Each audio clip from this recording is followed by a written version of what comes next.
Welcome back to the Coach's Insight. Today we have Coach Mark Downey from IPFW. Coach, how you doing?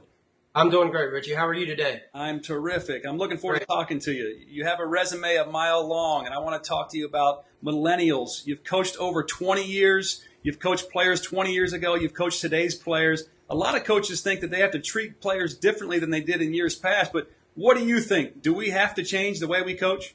I don't. I think the players are definitely different. I think that's partly our fault, partly parenting's fault. I think we treat them different, but I hate to hear that. I think players starve for that discipline and that accountability. I think they want it, and I think in the end they appreciate it. And it's always great to get a call from a player saying thank you for the things that you held them accountable for. So I think that they starve for it. I don't think you need to treat them any different. I couldn't agree with you anymore. Accountability, discipline, two big words here. Now, how can we discipline players to keep them accountable, though? Well, I think it's something that you got to do from the jump. It's something that you've got to let those guys understand when they come into the program, this is the way it's going to be. And, you don't let up. You don't let up. You stay on them. But the most important thing, I think, is they need to know how you feel about them. Coach Huggins once told me that, you've got to let those guys know how you feel about them. Let them know that you love them. Let you know that you care about them. And then you can coach them as hard as you want. I think that's very important. So it's got to be an everyday thing. You got to do it from the jump, from the start. But those guys got to understand how much you care for them. It's not that they're going to fight it either. They're going to fight you, but they'll come around eventually. I 100% agree with you on that. That's absolutely true. Players are always wanting to come back at you and compete with you a little bit, combat you, so to speak. But at the end of the day, they thank you for it. Well, no, that's what you're doing with players as you have them. But how do you go out and find those kind of players that fit that mentality during the recruiting process? Well, you got to find guys that love it. Guys that want to get better. They want to win, and they know what it takes. So you gotta be careful on those guys when you're recruiting them, and then you got to be upfront with them. You got to be honest. I've always said, and this kind of goes back to the first thing I said, but there's two types of players. I used to draw a line on the board, and my former players will tell you about this.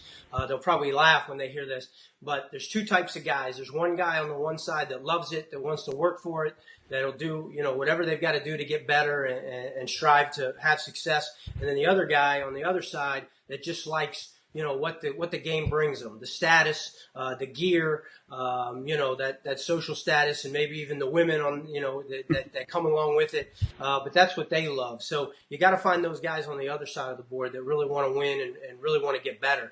And then you got to be honest from the jump. You got to tell them, hey, this is how it's going to be when you get here. We're going to be hard on you. We're going to be demanding on you. And that's when they understand that and they know what they're getting into, that makes it a lot easier for them. How are you going to sustain that, though? You've recruited it that way. You've set the tone from the beginning. Now sustain it throughout. Again, it's an everyday thing. I love what Pat Summitt has said. The late Pat Summitt said. She said the only ones that have a problem with demanding coaches are the ones that aren't willing to work at it. Aren't willing to give their all. And that's so important. Like we said, you got to recruit those guys, but then I think you got to recruit you got to coach toughness every day. You got to coach energy every day. You got to coach discipline every day, and you can't let up on it. It's got to be an everyday thing. And then you got to get your best players, your point guard, those guys are going to be leaders for you to buy in.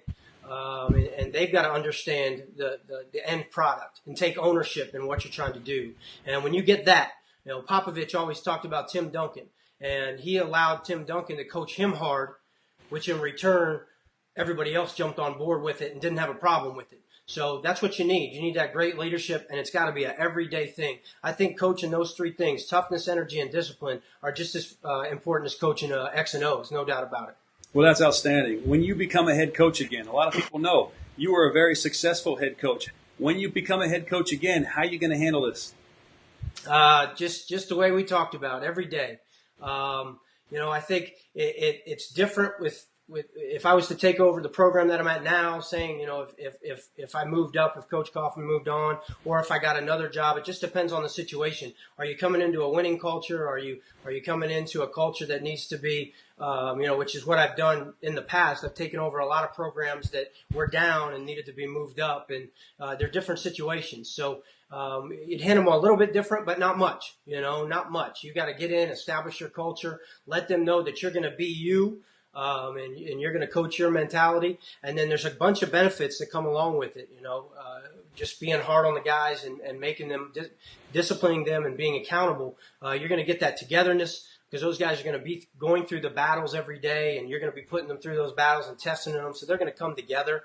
And then, the toughness part of it is critical as well. We're talking about teaching that every day. We want to make practice harder than a game situation. We want to put these guys in situations where it's going to be more difficult than when they get into a game situation.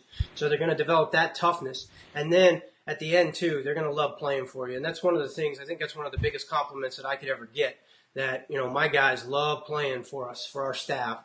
And that's when they're willing to go to fight with you and for you, you're going to win a lot of games and win a lot of championships. Which you guys have done. So, hey, I absolutely love your mentality on this. I really appreciate you coming on here and sharing your opinions on coaching today's players. I appreciate it, Richie. Thanks for having me, man. You're welcome.